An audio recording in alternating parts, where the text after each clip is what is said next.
Hello hello everyone. आज की video में हम डिस्कस करेंगे वेक्टर। हमारे पास टू टाइप की फिजिकल क्वांटिटी होती है, जैसे scalar, first is scalar and second is vector. Scalar क्या होते हैं? जिसके पास ओनली मैग्नीट्यूड हो, लाइक डिस्टेंस और स्पीड, ठीक है। जिसके पास ओनली मैग्नीट्यूड होता है, those physical quantities are called scalar. And vector किसे बोलते हैं? जिसके पास हमारे पास मैग्नीट्यूड भी हो एज वेल एज डायरेक्शन। तो वेक्टर को कैसे डिफाइन करेंगे? Those quantities, those physical quantities, those physical quantities having magnitude as well as direction, those are called vector। जिसके पास मैग्नीट्यूड भी हो एज वेल एज डायरेक्शन भी हो, इसे हम क्या बोलते हैं? वेक्टर्स। फॉर एग्जाम्पल, जैसे कि डिस्प्लेसमेंट, ठीक है। उसके बाद आ जाता है हमारे पास वेलोसिटी, एक्सेलरेशन, ठीक है। These all are vector quantity. जिसके पास मैग्नीट्यूड भी होता है और डायरेक्शन भी होती है, उसे हम क्या बोलते हैं? वेक्टर। तो वेक्टर को कितनी कैटेगरी में डिवाइड करते हैं? Basically vector can be divided into two parts। जैसे कि एक पार्ट होगा हमारे पास पोलर वेक्टर होते हैं, और दूसरी टाइप कौन सी होती है हमारे पास? एक्सियल वेक्टर, ठीक है। First type is polar vector and second type is axial vector. अब हम पोलर वेक्टर को कैसे डिफाइन करते हैं? पोलर वेक्टर क्या होते हैं हमारे पास? जिनका कोई ना कोई स्टार्टिंग पॉइंट होता है। Polar vector are those having starting point, ठीक है। जिनके पास क्या होता है? स्टार्टिंग पॉइंट होता है और पॉइंट ऑफ एप्लीकेशन होता है। जैसे पोलर वेक्टर को हम कैसे डिफाइन करेंगे? पोलर वेक्टर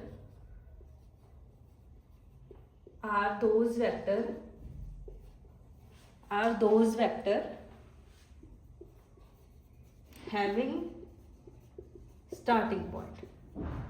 जिनका कोई ना कोई स्टार्टिंग पॉइंट होता है, उन्हें हम बोलते हैं पोलर वेक्टर, ठीक है। उन्हें हम बोलते हैं पोलर वेक्टर। और हैविंग पॉइंट ऑफ एप्लीकेशन, और हैविंग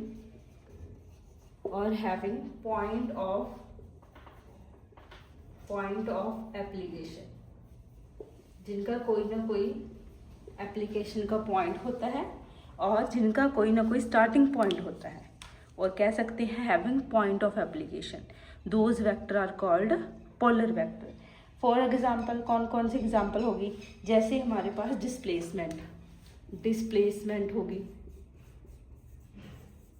ठीक है। फोर्स होगी, जिनका कोई ना कोई स्टार्टिंग पॉइंट होता है, उसे हम बोलते हैं पोलर वेक्टर।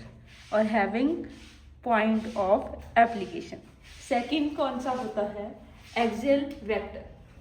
सेकंड हमारे पास है एक्सियल वेक्टर। देखो, अगर हम लीनियर की बात करें, जब हम वन डिमेंशनल में बात करते हैं, तो पोलर वेक्टर एग्जिस्ट करते हैं, जैसे डिस्प्लेसमेंट होगी, फोर्स होगी।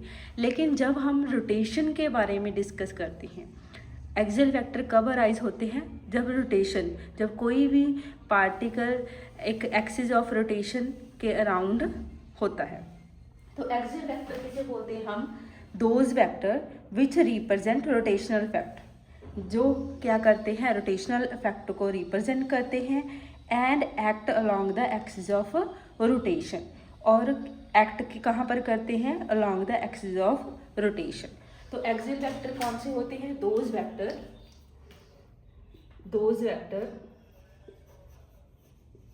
which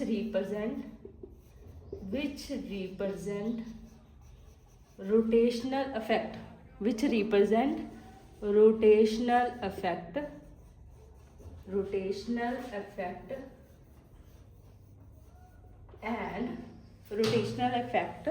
and acts along direction of rotation, उसे हम बोलते हैं एक्सियल वेक्टर। लाइक टॉर्क किसकी एग्जांपल है हमारे पास? एक्सियल वेक्टर की, ठीक है। टॉर्क हो गया एंगुलर मोमेंटम, ठीक है। एंगुलर मोमेंटम ये भी किसको रिप्रेजेंट करती है? रोटेशनल इफेक्ट को। तो second example angular momentum. Linear momentum किसके केस में आएगी? लीनियर मोमेंटम आएगी हमारे पास पोलर वेक्टर के केस में। लीनियर मोमेंटम पोलर वेक्टर के केस में, और एंगुलर मोमेंटम किसके केस में आएगी हमारे पास? एक्सियल वेक्टर, ठीक है। जिनका कोई ना कोई स्टार्टिंग पॉइंट होता है और in having point of application है, उसे हम बोलते हैं पोलर, ठीक है। वन डायमेंशनल के केस में होता है जो एक्सियल वेक्टर, जब कोई बॉडी रोटेट करती है, रोटेशनल इफेक्ट को रिप्रेजेंट करती है और act along the direction of rotation, ठीक है। कौन कौन से होते हैं? Torque, angular momentum. अब हम डिस्कस करेंगे और कौन कौन सी टाइप होती है। जैसे हमारे पास आ जाता है coplanar vector, localise vector, non localise vector, equal vector, negative vector, unit vector, ये सारे हम अब डिस्कस करेंगे। अब हम करेंगे discuss definition in vector algebra. सब इम्पॉर्टेंट डेफिनेशन होती है, जैसे मॉडुलस कैसे कैलकुलेट करते हैं, हमारे पास इक्वल वेक्टर कौन से हैं, अनइक्वल वेक्टर कौन से, नेगेटिव वेक्टर कौन से हैं, कोप्लेनर कौन से, कोलिनियर कौन से। अब हम वो टाइप को डिस्कस करेंगे। सबसे पहले हमारे पास आता है मॉडुलस ऑफ वेक्टर, ठीक है। मॉडुलस ऑफ वेक्टर, ठीक है। मॉडुलस ऑफ वेक्टर को हम कैसे कैलकुलेट करते हैं? मॉडुलस ऑफ वेक्टर होता क्या है? जो वेक्टर का मैग्नीट्यूड होता है उसे हम बोलते हैं modulus of vector. The magnitude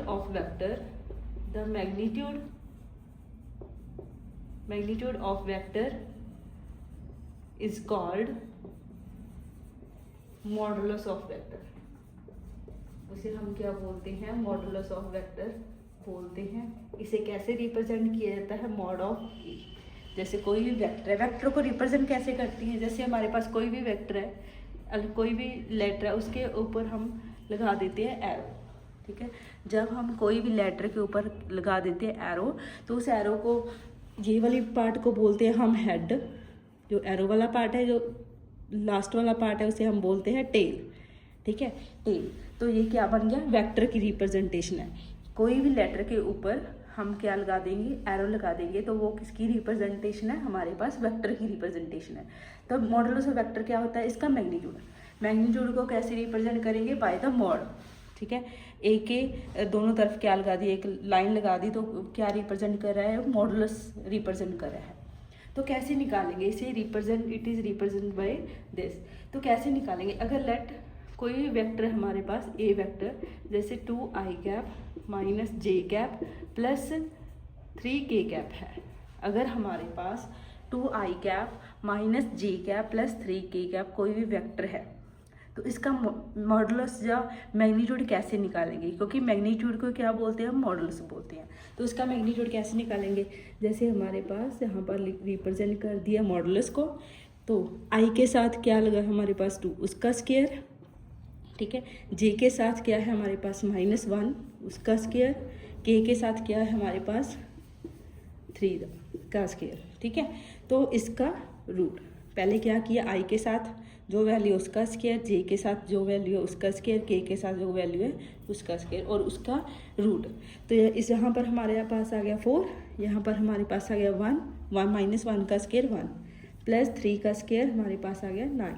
तो क्या आ गई हमारे पास? वैल्यू आ गई √14 यूनिट्स। √14 ये क्या हमारे पास आ गया? मॉडुलस। अगर परफेक्ट रूट बनता हो, तो परफेक्ट स्क्वायर बनता हो, तो उसकी वैल्यू उसके अकॉर्डिंग आ जाएगी। यहाँ पर कि 14 का रूट नहीं होता, इसको ऐसे ही लिखेंगे। तो √14 क्या है हमारे पास? मॉडुलस ऑफ वेक्टर है। क्लियर। मॉडुलस ऑफ वेक्टर क्या होता है, magnitude of any vector. Magnitude of any vector is called modulus of vector. Then हमारे पास आता है यूनिट वेक्टर। यूनिट वेक्टर, ठीक है, नाम से क्लियर है। यूनिट वेक्टर कौन सा होता है, जिसका मैग्नीट्यूड इज यूनिट, ठीक है। Those vector having unit magnitude and direction is same as the given vector, उसे हम बोलते हैं यूनिट वेक्टर, ठीक है। Those vector whose magnitude is unity and direction will be same as given vector, उसे हम बोलते हैं यूनिट वेक्टर, ठीक है। यूनिट वेक्टर क्या होता है, those vector whose magnitude is unit magnitude है and direction will same as given vector. अब हम यूनिट वेक्टर कैसे फाइंड आउट करेंगे, इसकी रिप्रेजेंट कैसे है। जैसे यहाँ पर हमारे पास था ए कैप, तो अगर ए वेक्टर, यहाँ पर ए वेक्टर की रिप्रेजेंटेशन है। अब हमने क्या निकालना है, यूनिट वेक्टर निकालना है। यूनिट वेक्टर की रिप्रेजेंटेशन होती है कैप के साथ, ऐसे रिप्रेजेंट किया जाता है, इसे बोलते हैं कैप, ठीक है। किसी भी लेटर के ऊपर हम ऐसी नोटेशन लगा देंगे, जैसे दिस वन कैप, इसे बोलते हैं कैप। इसे ये किसकी रिप्रेजेंटेशन है, ये यूनिट वेक्टर की रिप्रेजेंटेशन है, ठीक है। Hope it will clear to you, ठीक है। कैसे निकालते हैं, जैसे कोई भी वेक्टर है हमारे पास, ठीक है, ये हम ए वेक्टर है, ठीक है। वेक्टर क्या होता है, जिसका मैग्नीट्यूड भी हो और डायरेक्शन भी हो, तो इसकी रिप्रेजेंट कैसे है हमारे पास, यहाँ पर है ए वेक्टर, तो इसका मैग्नीट्यूड रिप्रेजेंट करेंगे ऐसे, ठीक है। Modulus of vector is called magnitude. इसका मैग्नीट्यूड ये आ गया, और इसकी डायरेक्शन को रिप्रेजेंट करेंगे कैप से। डायरेक्शन को रिप्रेजेंट करते हैं हम कैप से। यहाँ पर भी देखो कैप है ना, ए कैप, जे कैप, के कैप, ये डायरेक्शन की रिप्रेजेंटेशन ही है, ठीक है। तो ए कैप को कैसे निकालेंगे, यहाँ पे ए वेक्टर है, मॉडुलस यहाँ पे डिवाइड हो जाएगा, तो क्या बन जाएगा, एक vector upon modulus of A is equal to A cap. तो A cap is equal to A vector upon modulus of A, तो वो क्या बन जाता है, यूनिट वेक्टर बन जाता है। Unit vector is equal to vector upon इसका मैग्नीट्यूड। तो यहाँ पर कैप निकालना हो, इस वेक्टर का यूनिट वेक्टर निकालना हो, तो कैसे निकालेंगे, जैसे यहाँ पर 2i कैप, जे कैप, 3 कैप, और इसका मॉडुलस कितना आया था हमारे पास 14। अगर वेक्टर को उसके मैग्नीट्यूड से डिवाइड कर देंगे तो क्या आ जाएगा हमारे पास, यूनिट वेक्टर आ जाएगा, ठीक है। Unit vector is equal to A vector upon A cap. तो यहाँ पे ऐसे क्यों लिखा, मैग्नीट्यूड इज यूनिटी। अगर मैग्नीट्यूड यूनिटी हो, देखो अगर ए मॉडुलस ए 1 हो, अगर मॉडुलस ए 1 हो तो ए कैप किसके इक्वल आएगा, वेक्टर के इक्वल ही आएगा ना। तो उसका मैग्नीट्यूड अगर यूनिटी है तो यूनिट वेक्टर किसके इक्वल आएगा, वेक्टर के इक्वल आएगा, ठीक है। इसके लिए यहाँ पर बोल रहा है whose magnitude is unity. Hope it will clear to you. हमने किया modulus vector and unit vector. Then हम करेंगे इक्वल वेक्टर और नेगेटिव वेक्टर। नेक्स्ट हम डिस्कस करेंगे इक्वल वेक्टर। नाम से क्लियर है, इक्वल वेक्टर। इक्वल वेक्टर कौन से होते हैं, जिनका सेम मैग्नीट्यूड होता है और डायरेक्शन विल बी सेम, ठीक है। Equal vector are those vector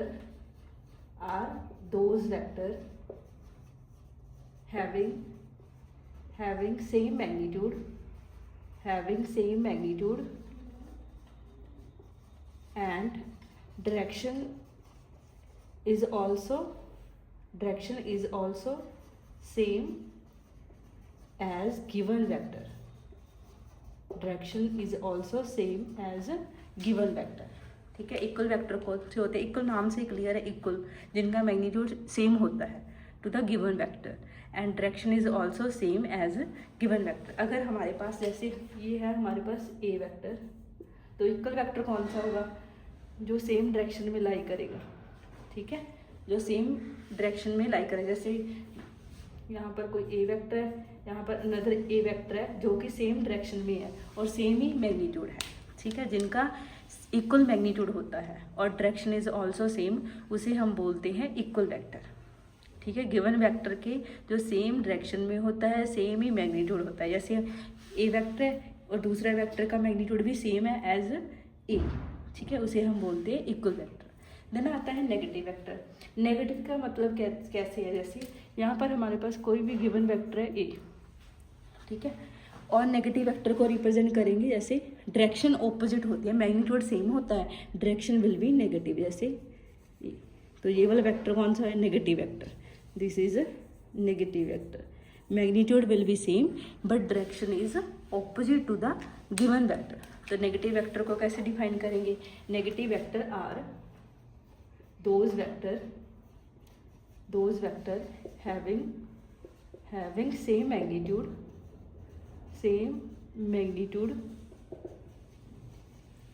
but direction is opposite to the given vector। जैसे यहाँ पर हमने लिखा ए वेक्टर है और नेगेटिव वेक्टर का मैग्नीट्यूड तो सेम है बट डायरेक्शन इज ऑपोजिट, ठीक है।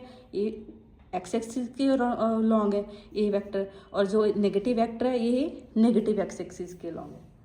तो मैग्नीट्यूड तो सेम है but direction is opposite to the given vector, उसे हम बोलते हैं नेगेटिव वेक्टर, ठीक है। Equal vector same magnitude same direction, negative vector same magnitude but direction is opposite to the given vector, उसे हम बोलते हैं नेगेटिव वेक्टर। नेक्स्ट है हमारे पास को इनिशियल वेक्टर। देखो नाम से क्लियर है, को का मतलब common, those vector having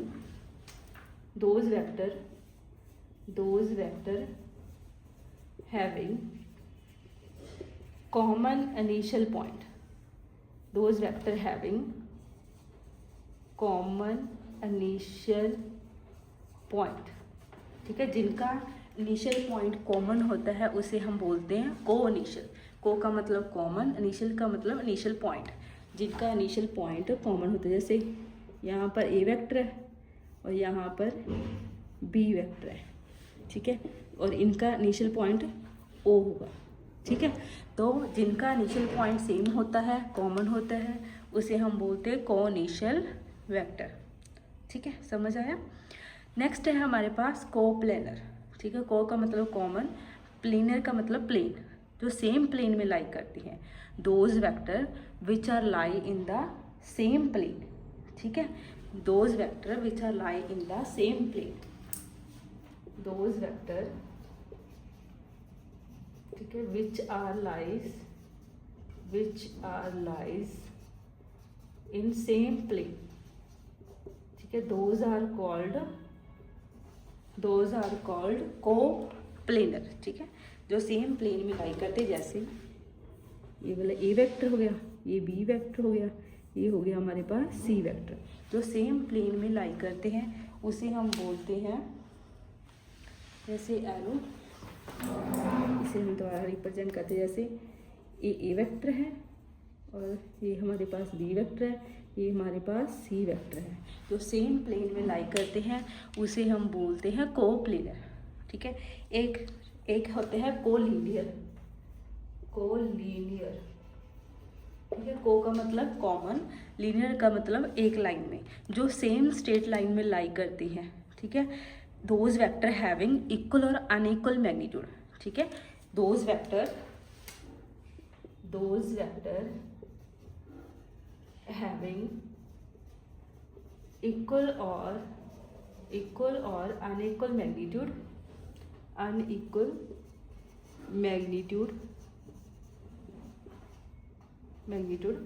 but lies in same straight line,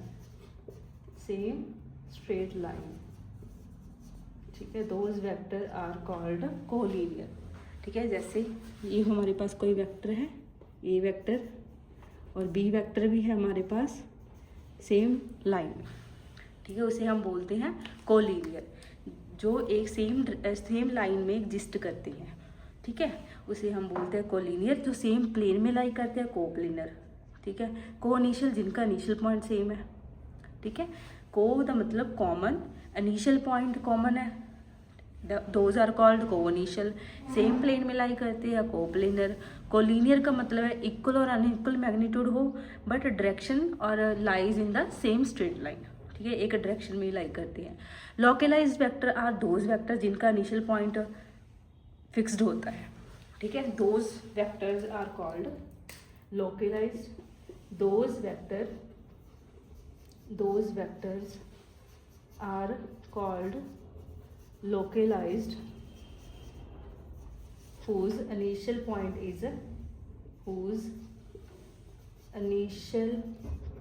is fixed, जिनका इनिशियल पॉइंट फिक्स्ड होता है उसे हम बोलते हैं लोकलाइज्ड, जिनका initial point is not fixed उन्हें हम बोलते हैं नॉन लोकलाइज्ड, ठीक है। लोकलाइज्ड का मतलब जिनका इनिशियल पॉइंट फिक्स्ड होता है, those vector are called localized, जिनका initial point is not fixed उन्हें हम बोलते हैं नॉन लोकलाइज्ड, ठीक है। कौन कौन से वेक्टर किए? Equal vector, negative vector, coinitial, coplanar, collinear, localized, non localized. Equal vector का मतलब होता है same magnitude same direction as the given vector.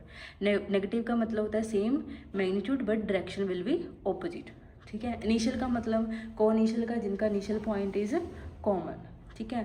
को प्लेनर जो सेम प्लेन में लाई करते हैं, ठीक है।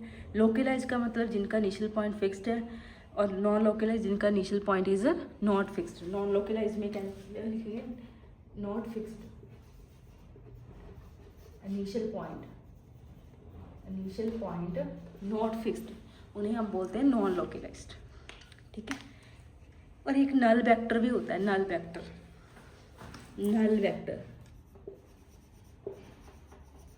ठीक है। नल वेक्टर क्या होता है? नल वेक्टर, ठीक है। नल वेक्टर क्या होता है? नल नाम से क्लियर है, जिनका मैग्नीट्यूड जीरो हो, those vector whose having zero magnitude, उसे हम बोलते हैं नल वेक्टर। इसको रिप्रेजेंट कैसे है? जीरो के ऊपर वेक्टर डाल दो तो वो क्या बन जाता है? नल वेक्टर, ठीक है। Null vector are those vector having zero magnitude, ठीक है। एंड आर्बिट्रेरी डायरेक्शन कौन सी भी हो, magnitude is zero and arbitrary direction, उसे हम बोलते हैं नल वेक्टर, ठीक है। अब हम डिस्कस करेंगे पोजीशन एंड डिस्प्लेसमेंट वेक्टर क्या होते हैं। जैसे पोजीशन को रिप्रेजेंट करते हैं उसे हम बोलते हैं पोजीशन वेक्टर। कैसे? जैसे यहाँ पर हमारे पास है टू डिमेंशनल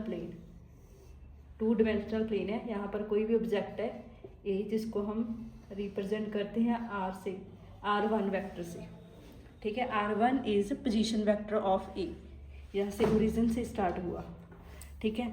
और after some time it is go here, it is represent another particle consider कर लो, यहाँ पर ए पार्टिकल है जिसका पोजीशन वेक्टर है R1 and there is another particle having position vector is R2 and AB is displacement vector, AB is displacement vector, AB is called displacement vector, ठीक है। R1 is position vector of OA, OA vector is equal to R1 vector, it is called position vector of A, and OB vector is equals to R2 vector, that is equals to position vector of B, ठीक है। यहाँ पर दो particle consider किए हमारे पास, A vector जिसका position vector है R1, जहाँ पर सेकंड वेक्टर है, सेकंड पार्टिकल कंसीडर कर ले, ठीक है। B पार्टिकल है जिसका पोजीशन वेक्टर है R2, ठीक है। And then we have to calculate displacement vector किसके इक्वल होगा, ठीक है। तो हम वेक्टर्स लॉ अप्लाई करते हैं, ये हमारे पास सेम डायरेक्शन में लाई करते हैं, ठीक है। जैसे OA vector plus AB vector is equals to, ये दोनों हमारे पास सेम डायरेक्शन में लाई करती हैं, लेकिन OB क्या है? ऑपोजिट डायरेक्शन में, तो यहाँ पे लिखेंगे OB वेक्टर। अब हम इसकी वैल्यूज पुट कर देंगे। OA किसके इक्वल है? R1 वेक्टर के। AB को AB रहने दो, OB किसके इक्वल है? R2 वेक्टर के, ठीक है। तो AB की वैल्यू किसके इक्वल आ गई हमारे पास? AB is equal to R2 उधर जाके माइनस हो जाएगा, R2 vector minus R1 vector. तो AB किसके इक्वल है हमारे पास? R2 माइनस R1 वेक्टर के। तो AB को ही हम क्या बोलते हैं? डिस्प्लेसमेंट वेक्टर, क्योंकि बिकॉज वेक्टर कहते हैं डिस्प्लेस, A से B पॉइंट तक गया, ठीक है, कोई भी पार्टिकल है ए से बी पॉइंट तक गया तो वो डिस्प्लेस हुआ, तो इसे हम बोलते हैं डिस्प्लेसमेंट वेक्टर। इसकी वैल्यू कैसे निकालते हैं? अगर r1 है पोजीशन वेक्टर तो इसको कैसे रिप्रेजेंट करेंगे? r1 is equal to x1 I cap plus y1 J cap. अगर हम 2 डिमेंशनल में कंसीडर करते हैं, अगर हम 3 डिमेंशनल में कंसीडर करेंगे तो यहाँ पर z1 भी ले सकते हैं, z1 के कैप भी आएगा अगर हम 3 डिमेंशनल में लेंगे।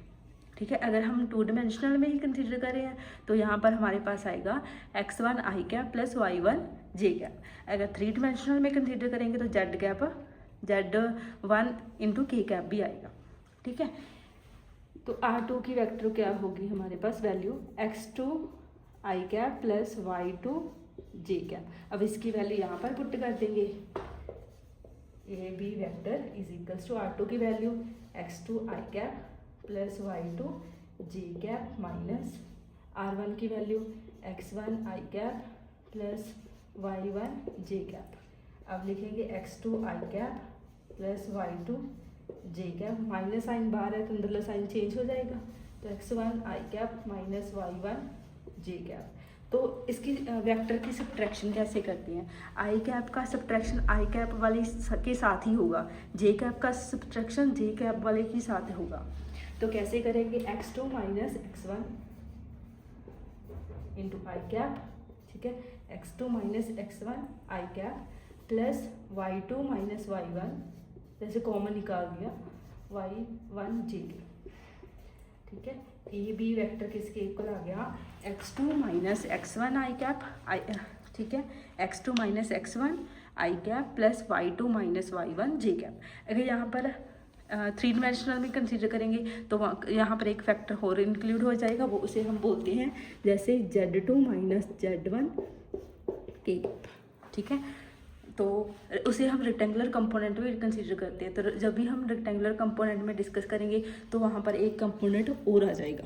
ठीक है, अगर 2 डिमेंशनल में कंसीडर करेंगे तो ये 2 डिमेंशनल में है, x2 minus x1 I cap y2 minus y1 ji cap. अगर 3 डिमेंशनल में कंसीडर करेंगे तो ये वाला कंपोनेंट भी साथ में आ जाएगा। ठीक है, तो ये था हमारे पास पोजीशन एंड डिस्प्लेसमेंट वेक्टर। तो नेक्स्ट है रिजल्टेंट वेक्टर। क्या होता है रिजल्टेंट? ठीक है, नाम से ही क्लियर है। रिजल्टेंट वेक्टर जैसे हमारे पास 2 वेक्टर है, ए वेक्टर बी वेक्टर। ठीक है, तो रिजल्टेंट वेक्टर क्या होगा? जो हमें सेम रिजल्ट प्रोड्यूस करे as produce by individual 2 vector. तो रिजल्टेंट वेक्टर क्या होता है? Resultant vector is the resultant of those vector which produce same effect as produce by individual vector. जैसे ए और बी का जो रिजल्ट आएगा वो सिंगलेट वेक्टर ही दे दे, उसे हम बोलते हैं रिजल्टेंट वेक्टर। ठीक है, कैसे डिफाइन करेंगे रिजल्टेंट वेक्टर को? Resultant vector of 2 and more vector is defined as that single vector which produce same effect as produced by individual vector together. ठीक है, single vector produce same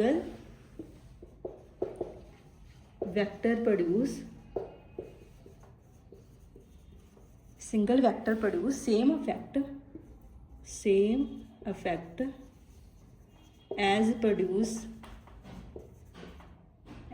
as produce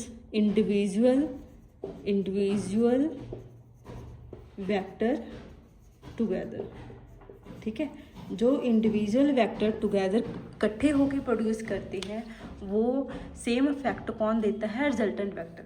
resultant vector is single vector produce same effect as produce by individual vector. जैसे यहाँ पर था R vector is equals to A vector plus V vector.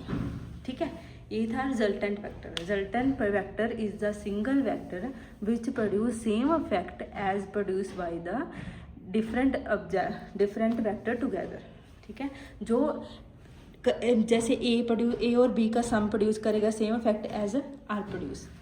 ठीक है, next हम discuss करेंगे जब vector को किसी स्केलर के साथ मल्टीप्लाई करनी हो तो कैसे करेंगे। जैसे हमारे पास एनी स्केलर है, if there is any scalar N, ठीक है, there is any scalar N and vector हो हमारे पास ए वेक्टर। तो प्रोडक्ट जैसे सिंपल हम मल्टीप्लाइकेशन मैथ में करते हैं वैसे ही हम फिजिक्स में करेंगे। तो कैसे करेंगे, जैसे ये हमारे पास स्केलर है एन मल्टीप्लाई ए वेक्टर, ठीक है, सिंपली प्रोडक्ट कर देंगे। जैसे हमारे पास 2 है, ठीक है, तो ए वेक्टर है यहाँ पर हमारे पास 3i कैप माइनस जे कैप प्लस के कैप। तो ये हमारे पास एनी नंबर है तो इसकी प्रोडक्ट करनी है वेक्टर के साथ। तो यहाँ पर हम लिख देंगे जैसे n इज इक्वल टू 2 है तो ये वाला रूल फॉलो करेंगे। तो 2 मल्टीप्लाई ए वेक्टर, तो ए वेक्टर की वैल्यू कितनी है 3i कैप माइनस जे कैप प्लस के कैप। तो इसको अंदर मल्टीप्लाई कर देंगे 6i कैप माइनस 2 जे कैप प्लस 2 के कैप। तो सिंपली मल्टीप्लाई होती है जैसे हम मैथ अलजेब्रा में करते हैं, ठीक है। नेक्स्ट है हमारे पास, नेक्स्ट हम करते हैं मल्टीप्लाइकेशन तो होगी हमारे पास। एडिशन कैसे करती हैं, जैसे 2 वेक्टर है हमारे पास, एक है A vector another is B vector, same direction में लाई करती हैं, ठीक है। अब हम देखते हैं ऐड कैसे करते हैं। यहाँ पर हमारे पास है ए वेक्टर और बी वेक्टर सेम डायरेक्शन में लाई करते हैं, तो रिजल्टेंट वेक्टर इस केस में क्या होगा, that is equal to A vector plus B vector. यहाँ पर रिजल्टेंट क्या होगा, A vector plus B vector. अगर ऑपोजिट डायरेक्शन में लाई करें, if A and B vector both are lie in the opposite direction, तो उस केस में क्या होगा, जैसे ए वेक्टर है यहाँ पर, बी वेक्टर इस डायरेक्शन में, ठीक है, ए वेक्टर है पॉजिटिव एक्स एक्सिस डायरेक्शन में, B vector lies in the negative X axis direction. तो ये हमारे पास बी वेक्टर है, ये हमारे पास ए वेक्टर है। तो रिजल्टेंट वेक्टर क्या होगा इस केस में, ए वेक्टर माइनस बी वेक्टर, ठीक है। अगर तो सेम डायरेक्शन में लाई करेंगे तो सिंपली ऐड कर देंगे, बट जो ऑपोजिट डायरेक्शन में लाई करेंगे तो उसका सब्ट्रैक्शन कर देंगे, ठीक है। ये था स्केलर मल्टीप्लाइकेशन कैसे करती हैं, एडिशन कैसे करती हैं, सब्ट्रैक्शन कैसे करती हैं। जैसे मैथ में करते हैं वैसे सेम रूल है वेक्टर्स में, ठीक है। अब हम डिस्कस करेंगे triangles law of vector addition and parallelogram law of vector addition. पहले हमने देखा इसकी definition. Triangles law of vector addition क्या होता है, 2 sides of triangle taken in the same order, then resultant is represent by the third side taken in opposite direction to the given vector. So R represent किया जाता है bye the third side. तो कैसे prove करेंगे, पहले हम यहाँ पे एक 90 डिग्री का एंगल ड्रॉ करेंगे और ज्वाइन करेंगे। पहले यहाँ पे ओ नेम दिए, यहाँ पे ए, यहाँ पर बी और यहाँ पे हमारे पास है C. This is the A vector, O A is equals to A vector और A B is equals to B vector. This is the B vector and OB is equals to R vector. We have to prove triangles law of vector addition. Formula. First of all, taken 2 vector in the same order, then resultant is represented by the third vector, which is opposite manner to the given vector. So first of all, we join B to C. There draw a perpendicular. Then this is the angle theta. Angle BAC is theta, ठीक है। First of all taken sine theta in triangle, first of all taking triangle BAC, first of all taking triangle BAC taking sine theta. Sine theta क्या होता है हमारे पास, perpendicular upon hypotenuse. In this triangle BC is the perpendicular, AB is the hypotenuse. Sine theta is perpendicular upon hypotenuse. The hypotenuse है AB और perpendicular है हमारे पास BC we have to calculate AB is equals to B vector, then sine theta is equals to BC upon B vector, ठीक है। उसके बाद BC की वैल्यू आ गई हमारे पास B vector into sine theta, B vector into sin theta. This is the value of BC. First of all taking BAC triangle ली, उसमें क्या किया, sin theta की वैल्यू निकाल ली, ठीक है। sin theta की वैल्यू पुट कर दी BC upon B vector here. निकालो कॉस थीटा। कॉस थीटा क्या होता है हमारे पास, BC base upon hypotenuse. Base is AC of this triangle and hypotenuse is AB। AB की वैल्यू हमारे पास है B vector. Cos theta is equals to AC upon B vector, then AC become B vector into cos theta. This is the value. Now taking whole triangle. Now taking whole triangle. Triangle BOC. In triangle, this is all triangle BOC. पहले हमने small triangle ली थी, अब हमने all whole triangle ले ली BOC. वहां पर क्या है, हमें पता है Pythagoras theorem. According to Pythagoras theorem, hypotenuse का square is equals to base का स्क्वायर प्लस एल्टीट्यूड का square. According to Pythagoras theorem, OB square is equals to OC square plus BC square. According to Pythagoras theorem, because BOC is a right angle triangle, BCA, यहाँ पे BCO लिख लो, BCO is a right angle triangle. So we apply Pythagoras theorem. Then OB square की value क्या है हमारे पास, R vector square. It is R vector square. Then OC की वैल्यू है हमारे पास OA प्लस AC. OC की जगह लिख लेंगे हम OA प्लस AC का whole square. OC is equals to OA plus AC. BC की वैल्यू हमारे पास है दिस वन, तो पुट हेयर OA है हमारे पास A वेक्टर, AC की वैल्यू यहां से पुट करेंगे B vector into cos theta, और BC की वैल्यू यहां से पुट करेंगे B vector into sine theta square. So whole square open करेंगे, यहां पर बन गया A प्लस B का होल स्क्वायर. होल स्क्वायर किसके इक्वल होता है हमारे पास, A square plus B square 2AB. यहाँ पर हमारे पास है A प्लस B का होल स्क्वायर. हमारे पास मैथमेटिक्स में फॉर्मूला है A प्लस B की होल स्क्वायर होता है A square plus 2AB plus B square. So apply on this A vector square plus B vector cos square theta B square, A square plus B square plus 2AB cos theta. यहाँ पर हमारे पास आ जाएगा B vector sign square theta.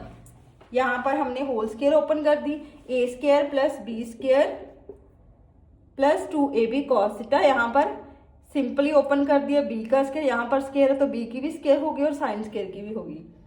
और यहाँ पे put करो A vector square, यहाँ से इसमें से B स्क्वायर कॉमन निकाल लिया, B वेक्टर स्क्वायर कॉमन निकाल लिया, इनवर्ड बच गया हमारे पास sine square theta plus cos square theta plus 2A vector B vector cos theta. Hope it will clear to you.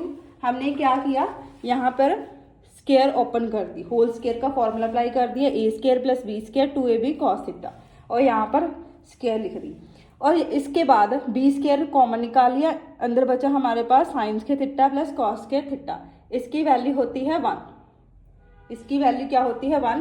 तो हम यहाँ पर लिख सकते हैं A vector square B vector square 2A vector B vector cos theta.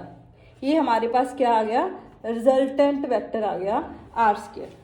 अब हम इसको रूट की, ये इधर स्क्वायर है इधर जाके रूट बन जाएगा, तो R is equals to root A vector square plus B vector square plus 2A vector B vector cos theta. This is the final result.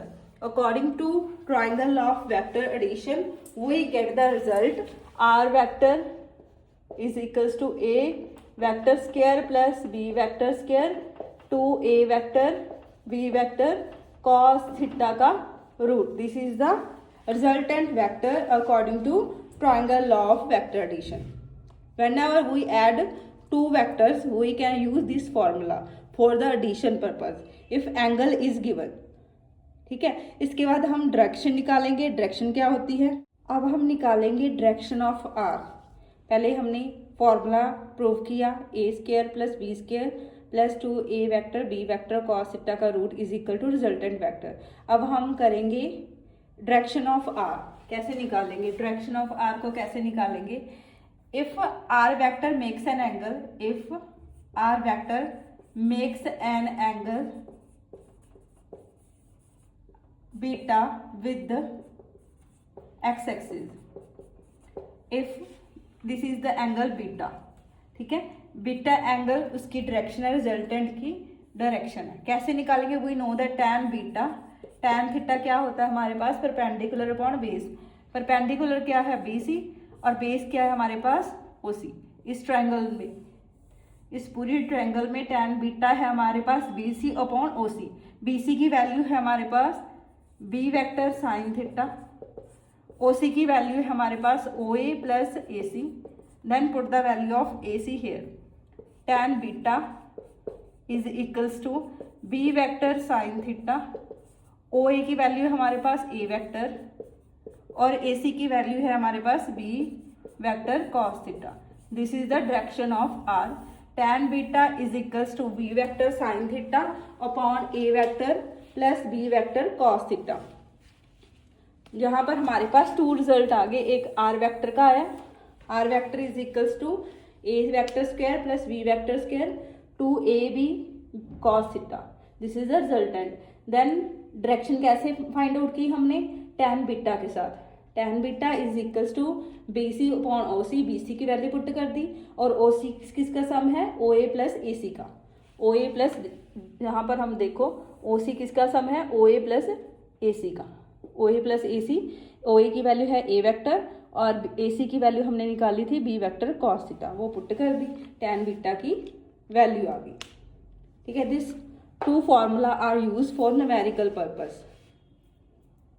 Hope it will help you. Please subscribe my channel and share, don't press to forget to press the bell icon. पहले हमने किया triangles law of vector addition, अब हम करेंगे parallelogram law of vector addition. Parallelogram law of vector addition, ठीक है, parallelogram law of vector addition. तो इसमें क्या होगा, जैसे हमारे पास ट्रायंगल्स यहाँ पर है हमारे पास side of parallelogram, if all sides of parallelogram taken in the same order, ठीक है, if A vector is represent, A and B vector is represent by two adjacent sides of a parallelogram, then resultant is represented by the diagonal of a parallelogram. Resultant is represented by the diagonal of a parallelogram, ठीक है। Then इसे बोलते हैं parallelogram law of vector addition. If A and B vector are represent by the two adjacent sides of parallelogram, then resultant is represent by the diagonal of parallelogram. इसे हम बोलते हैं parallelogram law of vector addition. इसका proof भी same है, यहाँ पर हम क्या करेंगे, नॉर्मल ड्रॉ कर लेंगे, ठीक है। तो सेम इसके केस में भी जैसे यहाँ पर इसका नेमिंग कर लेंगे, तो सेम रिजल्टेंट यहाँ पर साइन थीटा लेंगे, कॉस थीटा लेंगे, फिर ये होल ट्रायंगल ले लेंगे हम ओ बी सी, ठीक है। तो इस केस में भी रिजल्टेंट विल बी सेम, जैसे A square plus A vector B vector square plus 2a vector B vector into cos theta. Resultant and direction will be same as triangle of vector addition में आई थी। तो parallelogram law of vector addition की simple definition थोड़ी different है, because यहाँ पर हमारी साइड्स आ गई पैरेललोग्राम की, ठीक है। If sides of parallelogram taken in the same order represent A and B vector by two adjacent sides, then resultant is represent by the diagonal of parallelogram, ठीक है। रिजल्टेंट का फॉर्मूला सेम आएगा, ठीक है। Direction is also same.